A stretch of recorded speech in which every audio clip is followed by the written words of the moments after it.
Hello everyone, welcome back to Passport and Pumps. In today's video, I'm going to be comparing my experience going on Virgin Voyages as a rock star versus going on Celebrity cruises in their retreat class. I'm not going to spend too much time talking about what each of those things are, what those terms mean, because I'm fairly certain that if you clicked on this video, you most likely already know what it means to be a rock star or to be part of the retreat. You're most likely in the process of doing some research before making your decision, and hopefully this video is going to help you. For those of you that might not be aware, traveling on Virgin Voyages as a rock star or traveling in the retreat on Celebrity cruises is basically like the cruise version of flying first class or business class. You get a lot of special privileges. You're going to pay more, in some instances a lot more, but many people do find the larger rooms, the extra perks and privileges to be totally worth the extra money. And by the end of this video, you'll be pretty clear on which one I think is worth it and which one I think is maybe not worth it. So I have been on 2 Virgin Voyages cruises as a rock star.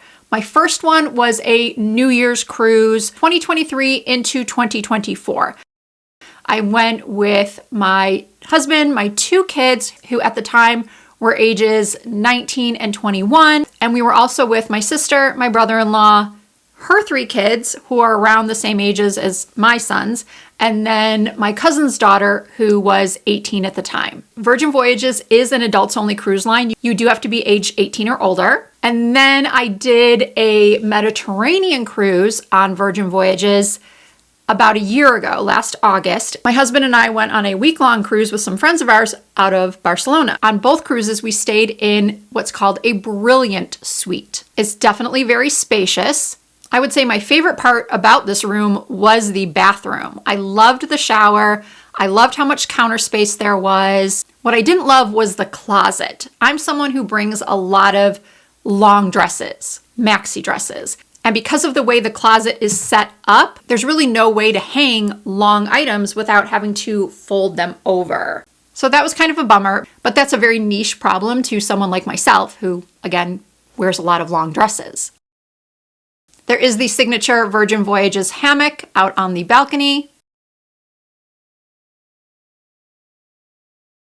Now here's a look at our cabin on Celebrity cruises. We were on the Celebrity Ascent, which is one of Celebrity's Edge class ships. And this was an 11-night cruise out of Rome. It's called a Magic Carpet Suite. And the Magic Carpet Suites are basically the entry level into the retreat. The room was very nicely appointed. I did like that there was a full-length area for me to properly hang my full-length dresses. But the bathroom, I don't know who designed that bathroom, but it was strange because the shower was very short.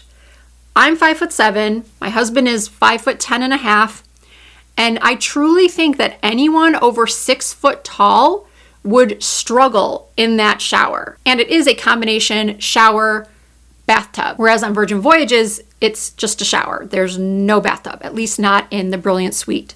Something else that was very strange about that bathroom is that they put this little makeup area, vanity area, right outside the door, right outside the shower door.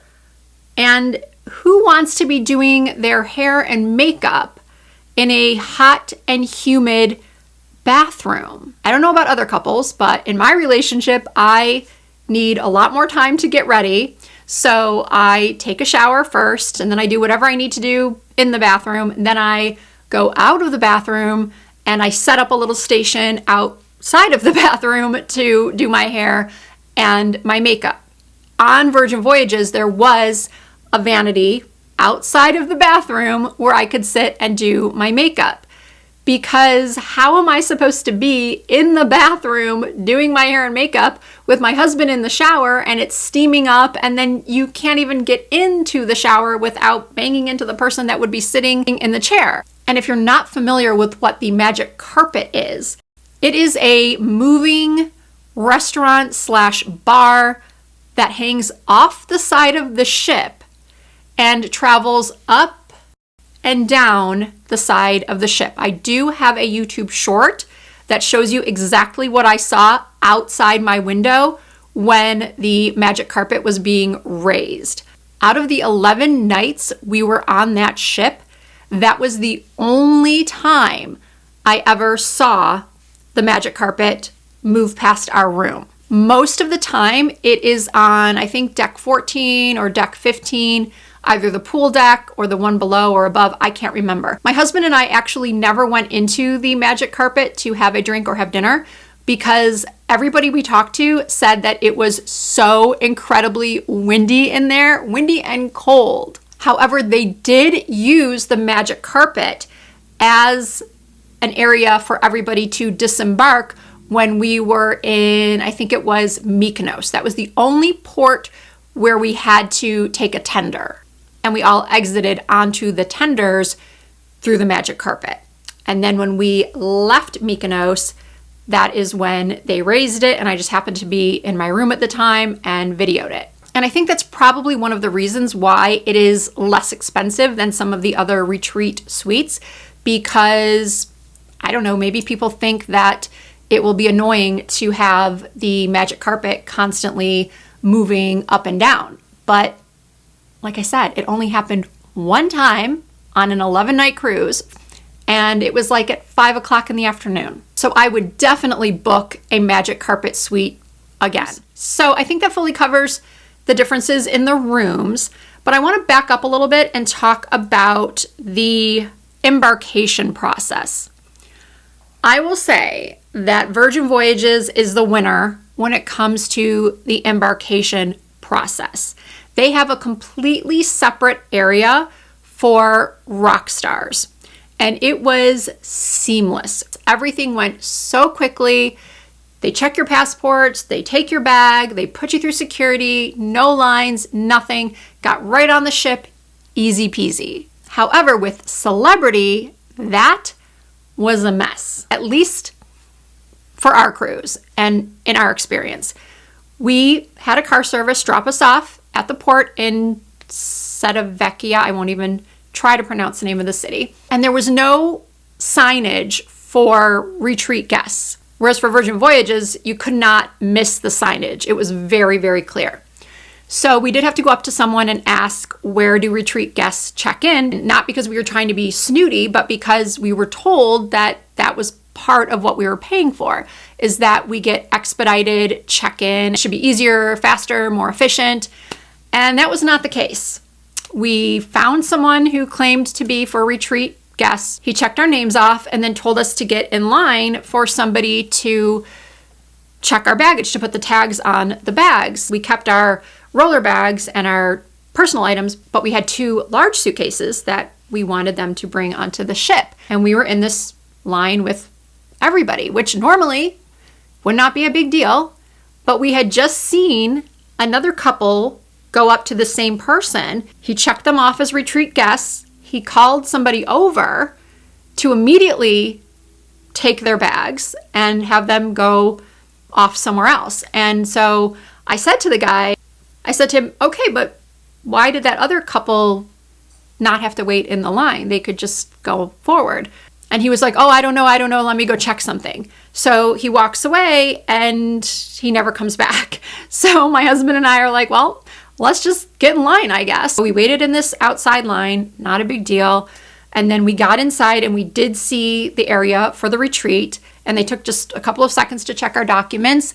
And then they said, you can either go onto the ship right now, or we have, some food set out here that you can enjoy. They had just some sodas and some little sandwiches, I think. I don't remember because we just sort of glanced at it and thought, well, let's just get on the ship. Let's go eat on the ship. So with that being my first impression of being a retreat guest, I was clearly not that impressed. But things definitely got better from there. One of the perks of being a retreat guest that Virgin Voyages does not have is they have something called the Retreat Lounge, where you can go any time of day to get drinks, whether it's alcoholic or just soda or sparkling water, and light bites. And there's also a dedicated concierge. So instead of having to go to guest services, or maybe you can't get in touch with your butler, or maybe they can't help you with a specific situation, you can go up to the retreat lounge and there is a dedicated person there to help you with whatever you might need. And it's a beautiful, beautiful lounge. They also have a restaurant called Lumina, which is for retreat guests only. All I knew about Lumina is that we didn't need a reservation. They were open for breakfast, lunch, and dinner, and we could just eat there anytime. But I had already pre-booked some restaurants. That is something you have to do on both cruise lines if you want to get the times that you want to get. Prior to going on the Virgin Voyages cruise, my sister and I got on the phone together and we booked all of our dinner reservations because we were such a big party and we wanted very specific times. And it was a cruise over New Year's Eve, so we wanted to make sure that we had all of those plans laid out. And when you are a Rockstar and also a retreat guest, reservations open up earlier to you. On Virgin Voyages, I think it was 45 days ahead or maybe 60 days ahead of the cruise. And then non-Rockstars could sign up for reservations, I think 30 days before sailing. So that's another perk of going as a Rockstar or in the retreat. Earlier access to reservations, both dinner reservations and excursion reservations. My husband and I ended up loving Lumina. It was kind of nice not having to be ready at a specific time to be at a specific reservation time. We could just casually get ready for dinner, and then when usually me, I took the longest to get ready. When I was done, we could just go up to Lumina, whether it was, 7 p.m., 7:30 p.m. We were seated within less than 5 minutes. And because it was just the two of us, we often got a beautiful table right by the window with beautiful views. Our waiter was fantastic. We were in his section every time we ate there. And I have to say, the service on Celebrity was next level. I'm not saying the service on Virgin wasn't good, but Celebrity was next level. Every single person we encountered, with the exception of embarkation day, could not have been more helpful, could not have been more friendly. Every waiter, every bartender, our cabin steward, our butler, 5 stars all around. Something else that was better about Celebrity was the retreat pool deck. On Virgin Voyages, their Rockstar or Mega Rockstar only area is called Richard's Rooftop. And it is a very nice area. Lots of great seating, and they do have a couple of hot tubs. But there's no pool. On the Celebrity Ascent, the retreat area not only has 2 very nice hot tubs, they also have a pool up there. Yes, it's small, but in my opinion, it's better than nothing, especially since on Virgin Voyages, the pool for the entire ship is the teeniest, tiniest pool I've ever seen in my life. I don't know who thought it was a good idea to put such a tiny pool on such a large ship. On the Celebrity Ascent, not only do you have the retreat pool, but you have the main pool as well as the solarium adults only pool. Now, some of you might be wondering about children versus no children cruising. Virgin Voyages is definitely more of a younger party vibe. All the kids or late teens, early 20-somethings that we were with had the best time. And even if they weren't all traveling together, and we had just gone on that New Year's cruise with my husband and I and our kids, I think they still would have had a really, really great time. Whereas the kids of similar age, 18, 19, 20, 21, on this Celebrity cruise, I spoke to a couple of them and they were having a great time, but it definitely wasn't, woo, party central. I would say that the Celebrity cruise, the one we were on, the age range was definitely 45 to 65. Some older, some younger. My husband and I are in our early 50s. I would say we were on the lower end of the average age. And as far as small children on the ship, there were not many at all. most likely for two reasons. One, because it was late May, early June. I'm sure school wasn't out yet for a lot of them. Two, it was an 11-night cruise. Celebrity just isn't what most families think of as family fun cruise ships. So if having children on board versus not having children on board is a factor for you, I wouldn't put having children on board be a huge negative in the case of Celebrity. What I did like a little bit better about Virgin Voyages was how everything is really included. Your gratuities, although we did end up, giving a little extra to our butler and to our, we just tip extra. When I say everything's included, I mean restaurants. If I'm remembering correctly, I don't think there were any specialty restaurants on Virgin. There may have been one that had an upcharge. And then on Virgin Voyages, they don't have drink packages. They have bar tab, and you have a bracelet that they scan anytime you order a drink. Whereas on Celebrity, premium drinks were included in our suite price, but they did always ask for our cabin number when we ordered an alcoholic beverage. Something that both cruise lines do for Retreat and Rockstars is that they have early debarkation, meaning when you get to a port, you can be one of the first people off. You can also get special transportation. With Virgin Voyages, when you stop at the beach club in Bimini, by the way, I don't know if I said this, but our first Virgin Voyage cruise, New Year's cruise, was a Caribbean cruise. The second one was a Mediterranean cruise. But the first one, you go to the beach club at Bimini, and when you get off the ship, there's a line for this really long golf cart, well, like a string of golf carts. And then there is a special line and special golf cart for Rockstars. And if I remember correctly, when you wanted to get back on the ship, there was also a separate line for Rockstars.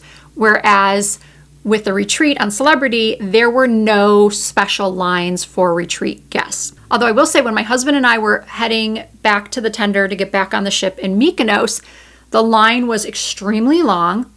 And we did just ask, is there a separate line for Retreat guests? And he said no. And we said, okay, no problem. We're just going to wait in line. No big deal.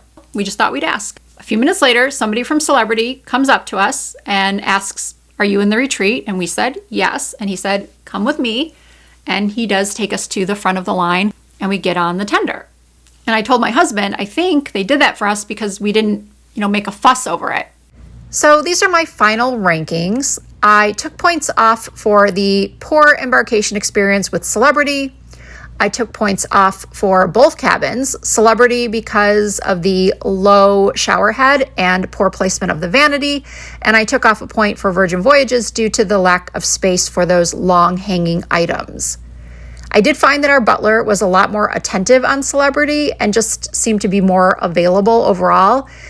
Like, we would see him at the shows and he just had such a welcoming vibe. He was always smiling and he would walk us over to the designated seating area for Retreat guests. Our personal concierge on Virgin Voyages was perfectly fine. We just did not interact with her all that much.